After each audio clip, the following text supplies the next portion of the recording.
En cavale, le calendrier de l'Avent audio pour enfants espions. Cet épisode est le numéro 19 sur 24 d'une enquête mystérieuse, l'opération à toute vapeur. Chut, c'est top secret. On est en cavale. On mène l'enquête.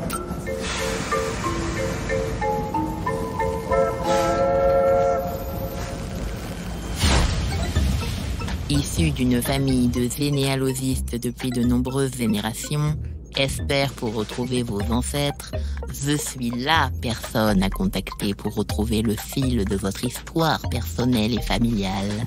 Je m'appelle Zébulon Alozic. Contactez-moi par l'intermédiaire d'James Bond. C'est ma copine. Ah, j'allais oublier, je soutiens naturellement l'Académie des enfants espions. Léon Chamaé est en réalité l'odieux Circonflexe, cofondateur de l'Académie des enfants espions. James Bond a révélé à Astro son horrible plan, trouver un moyen pour que les enfants restent jeunes et se débarrasser des adultes. Il s'est évadé de l'Isla Chamaéléon où il était retenu prisonnier. Pendant ce temps, grâce à votre aide, enfants espions, Sacha et Noé ont fini de construire l'engin dans le wagon interdit et il ne leur reste plus qu'à craquer le code informatique pour le faire fonctionner.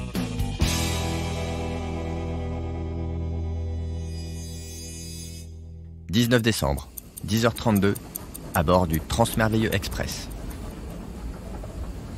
Le train file à vive allure sous le soleil rasant du Grand Nord. Par la fenêtre, les steppes blanches scintillent à perte de vue. Il est plus de 10 heures, mais ce matin, Thérèse a préféré laisser dormir tout le monde un peu plus longtemps. Sacha et Noé ont encore travaillé tard hier soir pour mettre en route l'engin du wagon interdit. Grâce à l'aide reçue par les enfants espions, le code d'allumage est maintenant enclenché. Elle jette quand même un œil dans la cabine endormie des enfants pour voir si tout le monde va bien. Elle distingue vaguement les silhouettes ensommeillées de chacun. Astro ne dort pas. Elle est allongée, les yeux ouverts. Elle tourne la tête et aperçoit Thérèse par la porte, qui lui fait signe de la rejoindre. Elle se lève en silence pour se glisser discrètement hors de la cabine. Je te propose qu'on fasse un bon petit déjeuner, rien que toi et moi. Thérèse guide Astro sans un mot vers le wagon-restaurant, prend un chariot de petit déjeuner et roule doucement vers le wagon interdit.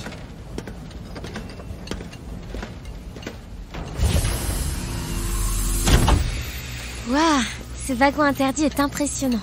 Face à elle se dresse majestueusement un énorme engin à la croisée entre une luge ultra-moderne et un avion de chasse.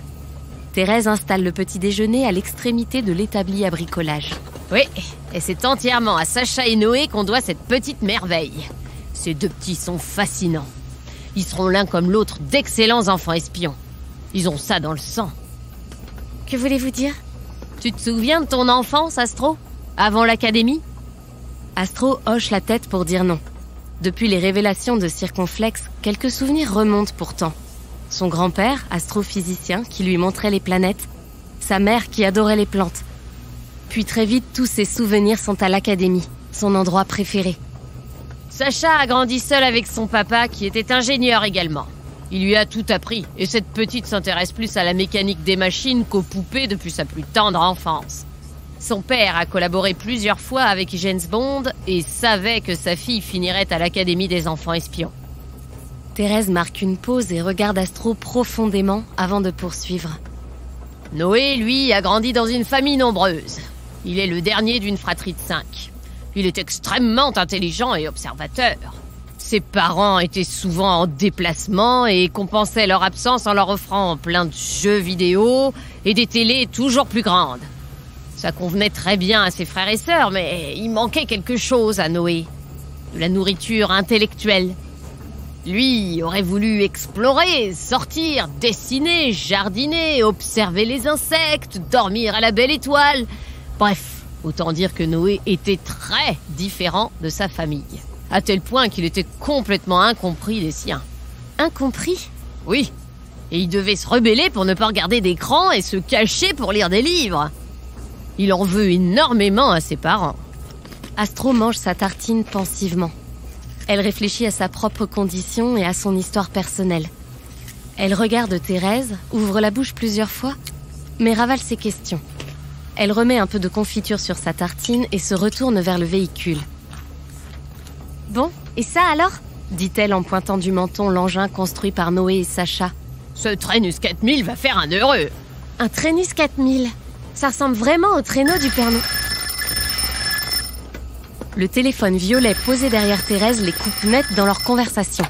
Allez vite! Noé a disparu! En moins de temps qu'il n'en faut pour dire couette, Astro court vers la cabine. 19 décembre, 18h46, dans la cabine. La journée a défilé aussi vite que le train, sans nouvelle trace de Noé dans le Transmerveilleux Express. Thérèse et Sacha sont sûrs de l'avoir vu ce matin, endormi avant 11h. C'est donc à l'heure du déjeuner qu'il aurait disparu. C'est la deuxième fois qu'il nous fait le coup. Je suis sûr qu'il doit encore être caché je ne sais où. Et ce n'est pas drôle. Ah! Je ne crois pas, Jacasse. Il n'avait aucune raison. Et puis il avait l'air vraiment bizarre hier déjà. Cette fois, on a un vrai problème. Je pense qu'il a été kidnappé. Bon, on a fouillé tout le train sans succès. Recommençons par notre cabine et en fouillant ses affaires à lui. On découvrira peut-être un indice. Ouvrez maintenant la case 19. Sur votre dossier d'enquête, la cabine des enfants est représentée en grand sur toute une page. Aidez Astro et Sacha à fouiller les affaires de Noé à la recherche d'un indice. Il semble que le garçon soit le propriétaire d'une valise jaune, d'un sac à dos rouge et d'un carnet vert. Observez-vous un point commun entre toutes ces affaires? Si vous remarquez quelque chose de particulier, dessinez votre découverte sur une feuille et accrochez-la à votre fenêtre. L'Académie des enfants espions en prendra connaissance et transmettra le message aux bonnes personnes. Pensez bien à placer votre curseur à la date du jour sur l'échelle du temps. Nous reprendrons contact avec vous demain pour la suite de l'enquête.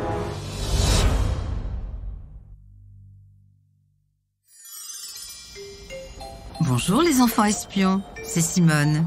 Aujourd'hui, je vais vous parler des différents types de trains. Des trains, il y en a partout dans le monde, de toutes les formes et de toutes les tailles. On a déjà découvert que le métro, par exemple, était un train sous la terre. Mais des gros trains qui vont d'une gare à une autre, il y en a aussi plein. Il y a d'abord les trains de voyageurs, ceux qui transportent des gens. Bon, vous en connaissez, j'en suis sûre. Le TGV, le TER, ça vous dit quelque chose. Le TGV, par exemple, c'est le train à grande vitesse. Il permet de faire un trajet entre Paris et Marseille en seulement 3 heures, en allant à 280 km/h en moyenne et jusqu'à 320 km/h. Le TER, c'est le transport express régional. Il va de gare en gare dans chaque région, par exemple la région Auvergne-Rhône-Alpes. Le train de marchandises ou train de fret permet d'acheminer des marchandises. Ça peut être des voitures, de l'essence, des camions ou même des jouets pour les enfants. Il y a aussi plein d'autres types de trains. Ceux des pompiers, si jamais il y a un accident.